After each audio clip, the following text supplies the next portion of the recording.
Welcome to the Deep Dive. This is where we take sources, lots of them sometimes, and we pull out the key knowledge. The important bits, the insights, those aha moments delivered right to you. And we approach it like critics. Careful dissection, a sharp eye. Exactly. I'm teacher Mariana, and I am really excited to get started. And I am Professor Paulo. My critic's hat is firmly on. Good. Because today we're looking at something really interesting. Class notes. Yes, from Academia BSB. That's an online English school specifically for Brazilians. And these notes are from one particular group, T247. The students are Mário, Douglas, Thiago, and Karina. That's right. And they're working at, let's see, the A2 level on the CEFR scale. So building that crucial foundation in English. Still learning the basics, but making good progress. And they are doing something, well, quite ambitious and fun. Okay. We've studied movies, and now they're creating their own screenplay. Practical application, not just theory. Exactly. Using English, putting it into action, telling a story. So for this deep dive, you should think of us as maybe theater critics or film critics. Yes. We're reviewing a script that's still being written, looking at the raw ideas. The dialogue taking shape, the characters emerging. And the theme running underneath it all today. It's about everyday English. The kind of vocabulary and structures you'd hear in, say, a coffee shop. Or a bar, or even an airport. Places like that. Because that's where their story is set. Makes sense. So we'll explore some colorful phrases, idioms. Yes. And how specific words are used. Vocabulary, of course. The building blocks. And then we'll look at the actual script beginnings, the premise. We will. See how their ideas are starting to come together. All right. Shall we peek behind the curtain then? Let's do it. Let's dive in. Okay. Where do we start? The colorful language. Yes. Let's start with idiomatic expressions. These phrases, where the meaning isn't literal. They add flavor, character. So much character. The students watched a video to learn these. Good way to see them used naturally. First one up. Bite the bullet. This means you have to do something unpleasant, something difficult, but, well, necessary. The example given is Jessica.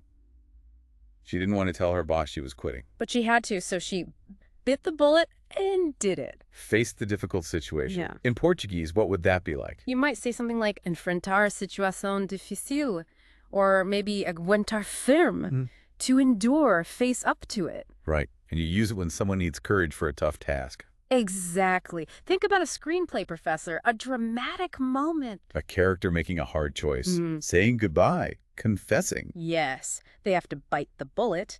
That simple phrase carries real weight. Economy of language. Powerful. What's next? Let the cat out of the bag. Revealing a secret by accident. Totally by accident. Like Liam in the example, he asked Emma about the cake for her surprise party. Oops. Spilled the beans? Exactly. In Portuguese, maybe revelar o segredo sem querer, to tell the secret without meaning to. That's pure gold for a scriptwriter, isn't it? Oh, absolutely. Creates instant drama or comedy.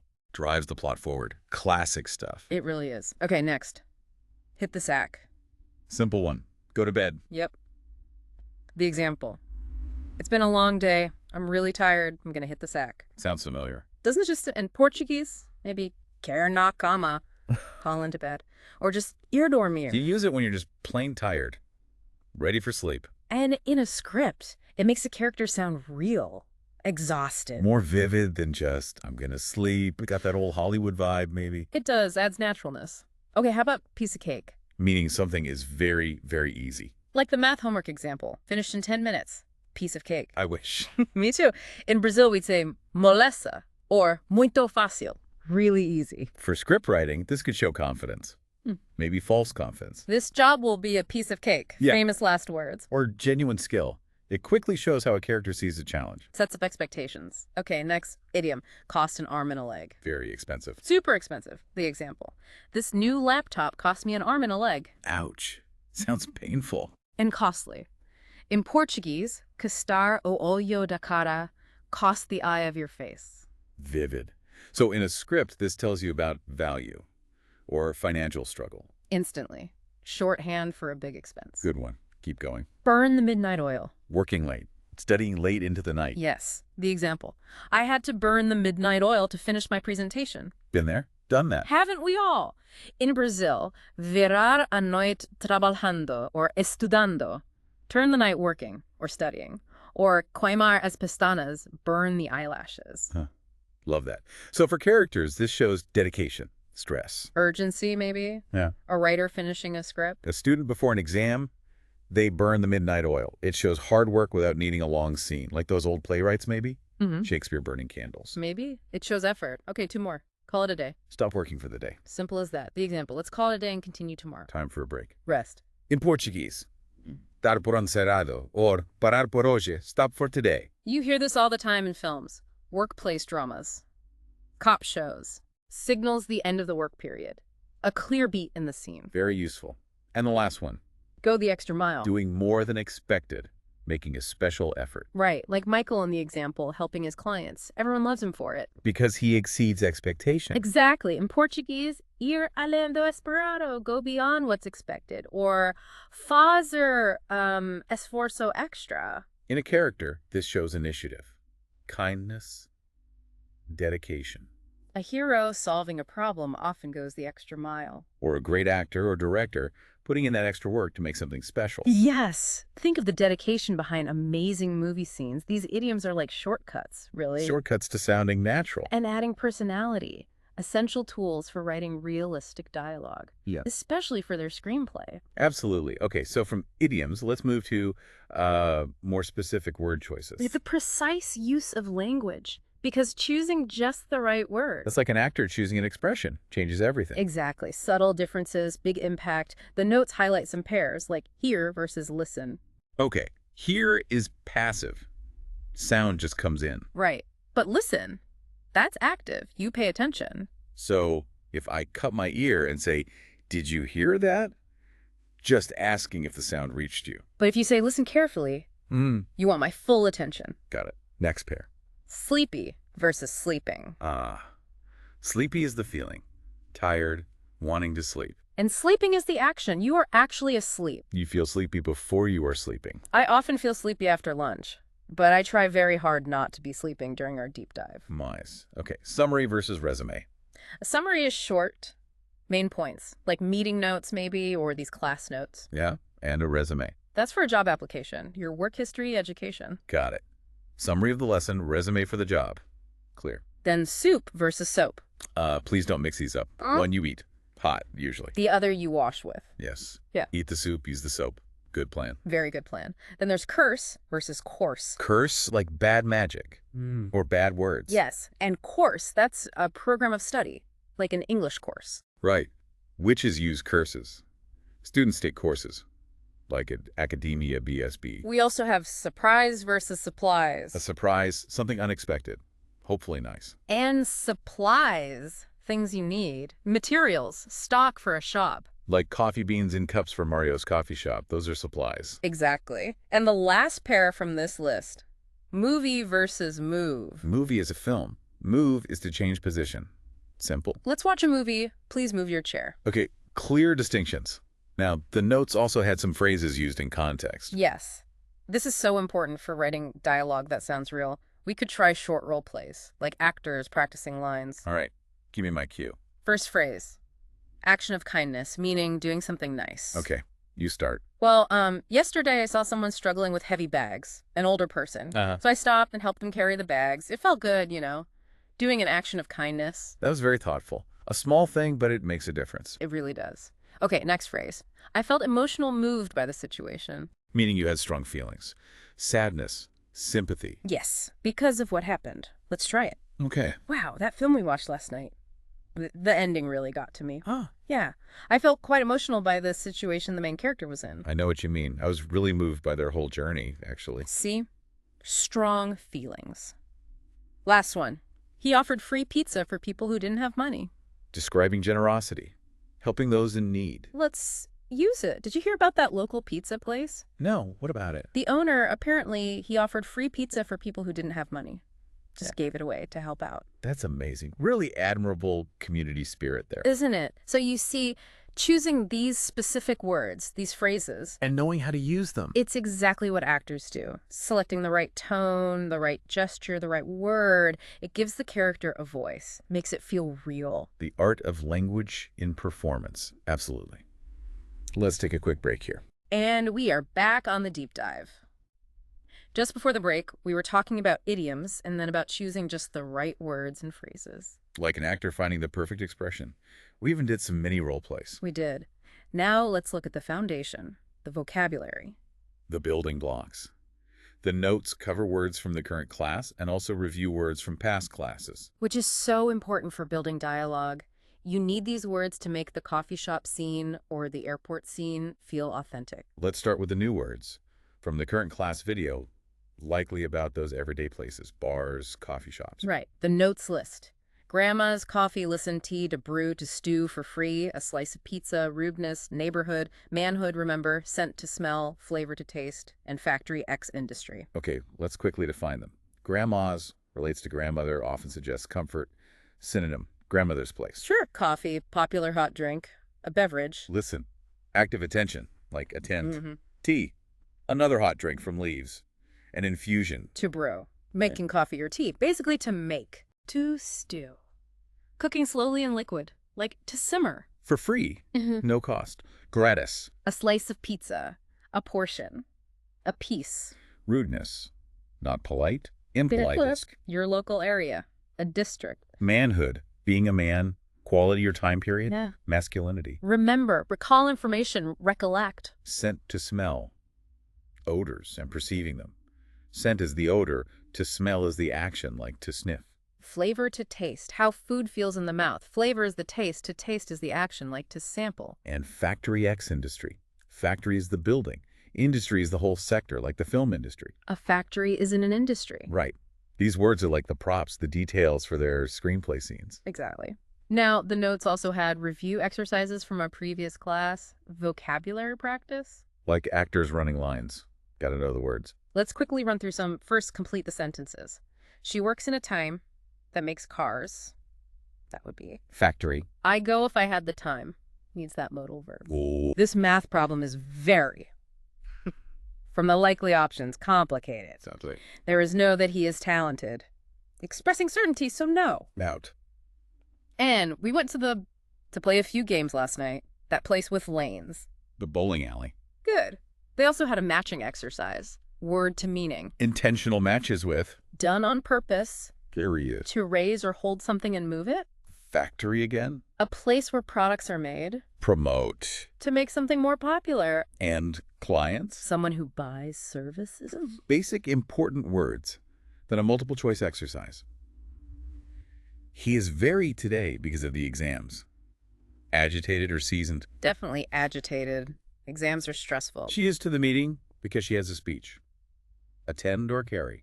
To attend, she's going to the meeting. I enjoy running in the morning. Really or Taylor? Really emphasizes enjoyment. He asked for a refund. Customer or factory? Has to be the customer. And he's in the box carefully to the car. Carried or complicated? He carried it. Okay. One more type. Synonyms. Replacing underlined words. She is a seamstress. Synonym. Taylor. I really like this movie. Synonym for really here. Actually works well. I actually like this movie. He is an experienced chef. Experienced Seasoned. I didn't want to skip the lesson. To skip is... To miss. And you look tired today. Look, meaning appearance. Is like, You seem tired. Right? These exercises are crucial. Embedding the language. Making it automatic. Like actors knowing their lines perfectly. Exactly. Yeah. Now, shall we get to the main event, the story itself? Yes, the screenplay. This is the reading section in the notes, the premise of Mario's coffee shop. Okay, Professor Paulo's critic hat is firmly back on. Let's hear the setup. All right, reads introduction slowly and clearly. After many years working for one of Brazil's largest airline companies, Mario has finally retired. With the money he saved throughout his life, he decided to open a coffee shop. He has already bought the necessary supplies and hired his young nephew Leonard to handle the logo, marketing, and social media. However, Leonard took the money and disappeared. Mario suspects he used the funds to buy a high-end gaming PC. Now Mario finds himself in trouble, but neither his wife nor his employees know anything about it. Sighs critically. Well. Retirement savings into a coffee shop. Hiring the young nephew who vanishes with the money. Oh, dear. Oh, dear. From a critical standpoint, Mario seems impulsive. Poor planning. Trusting a nephew with vital tasks and funds up front, that's asking for trouble. It's almost a cliche, the unreliable family member in business. But isn't that great drama? Drama born of bad decisions. And hiding it from his wife, his employees. That's not just bad business, it's creating layers of deception. The protagonist is digging his own hole here. Energetically. Oh, but Professor, think of the story potential. It's the inciting incident. His dream, inspired by his blog, encouraged by his wife. It's heartfelt. Then, bam, betrayal by the nephew. Instant conflict. Huge stakes. High stakes created by naivety. Maybe. But the secret adds suspense, tension.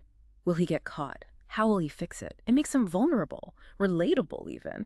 Like those underdog movies where the hero faces disaster right at the start. Relatable, perhaps, but his path forward looks incredibly difficult. No marketing, depleted funds, secrets. The dream seems built on sand. But that's the challenge. We want to see how he overcomes it. Does he find help? Does he get creative? His flaws may be too trusting, not enough business sense, make him interesting. Interesting, I grant you. Successful. That remains to be seen. Let's look at the characters involved. The dramatis personae. Yes. The cast list. First, Mario himself. Reads Mario's description slowly.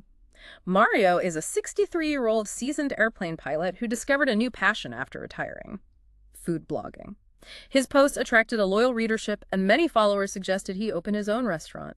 Inspired by their comments and encouraged by late-night conversations with his loving wife, Mario decided to invest his savings in a small coffee shop located in the Houston airport, a place he knows well and where he has many friends among the runway crew and air traffic control staff. A retired pilot. Discipline, you'd think. But food blogging is passion, not logistics. Opening in an airport he knows. Plausible setting.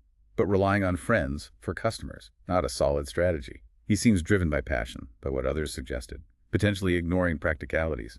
A dreamer. But what a lovely dream, bringing his passion to a place he loves, surrounded by friends. That human connection is key. Maybe his pilot background does mean he's detail-oriented, and his friends could become loyal customers. He has heart. Audiences connect with heart. Heart doesn't always pay the rent, Teacher Mariana. Test character. Douglas. Douglas. Reads Douglas's description slowly. Douglas is Mario's first customer. He has just returned from a long trip to China. A wealthy businessman with refined taste, Douglas has traveled all over the world and knows exactly what makes good food and service stand out. The first customer. Wealthy.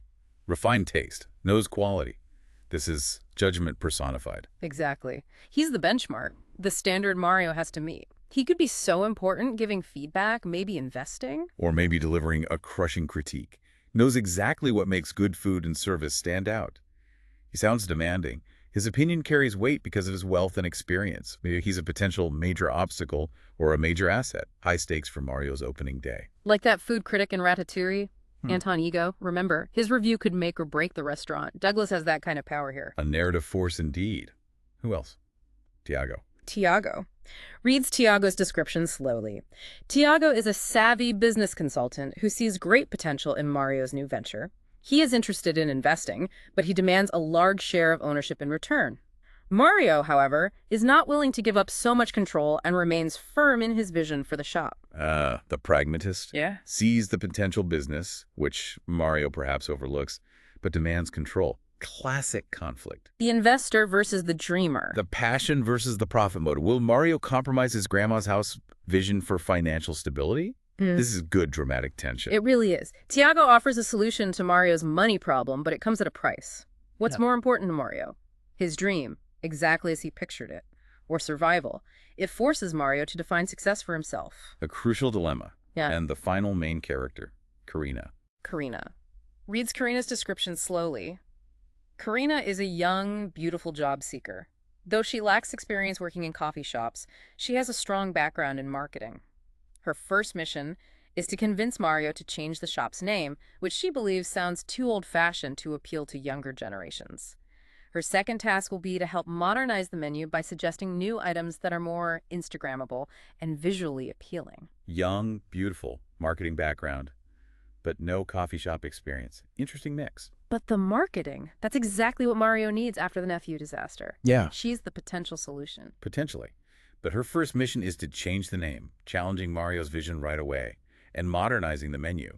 This sets up a generational clash, perhaps. The traditionalist versus the modernizer. Oh, that could be fun. The dynamic between Mario's old-school charm and Karina's fresh ideas. She brings energy, new solutions, like someone coming in to shake things up. If Mario is willing to be shaken, Her lack of direct experience could also be a problem.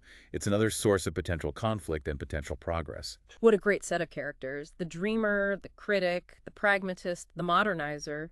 So much potential for interaction and story. The ingredients are there. Now, how are the students actually writing this? Let's look at the writing section. Right. The exercise asks them to write a short script for the grand opening.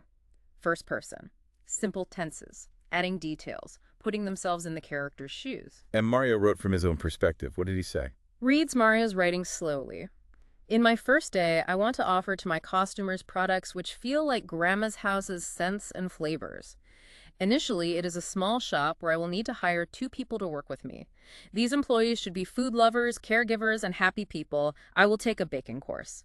Critically interesting. His focus is entirely on the feeling, the atmosphere, Grandma's house, scents, and flavors. He mentions hiring, but defines staff by personality, food lovers, happy people, not skills. Taking a baking course shows initiative, but also maybe a lack of readiness. It perfectly captures his character. Passionate, vision-driven, maybe a bit light on the practical details. Energetically? But isn't that charming? You can feel the warmth he wants to create. He values the customer experience and wanting to learn baking himself. That's great. It shows he's committed, willing to work for his dream. Very relatable. Relatable, yes. Now, the other students had related homework, building on this from their characters' perspectives. Exactly. So Karina, the marketer job seeker, her task was to answer interview questions and write a marketing plan. So her script isn't dialogue, it's a plan. A direct response to Mario's marketing problem. It could become a scene where she presents her ideas, a solution built right into the narrative. And Douglas, the wealthy first customer, his homework was to create an investment proposal. Again, not dialogue, but a document reflecting his character. Businesslike, analytical. It could lead to a scene where he discusses terms with Mario, offering money perhaps, but with conditions. More conflict. And Thiago, the business consultant, his task was to offer positive criticism. So his contribution would be advice, maybe a presentation, analyzing Mario's plan from a strategic view. This could become a scene where he points out flaws, suggests changes Mario might resist. What's so clever is how these separate assignments all feed into the main story. They're not just isolated exercises, they are the story development. Mario sets the scene. Karina offers a marketing fix. Douglas brings financial stakes. Thiago introduces business strategy. The students are building the screenplay together piece by piece through these different tasks. It shows how their individual work fits the bigger picture. It's impressive application of their skills. Absolutely. Looking at all this, Mario, Douglas, Thiago, Karina, they are really engaging with English in a very creative and practical way. Designing characters, outlining plots, writing proposals, and dialogue. These are not simple tasks at A2 level. Not at all. They're using the vocabulary, the structures, analyzing situations, thinking critically, all in English. This task-based approach is exactly how you build fluency, how you move towards B1. It's learning by doing, using the language for a real purpose. And this method, it's grounded in solid educational theory.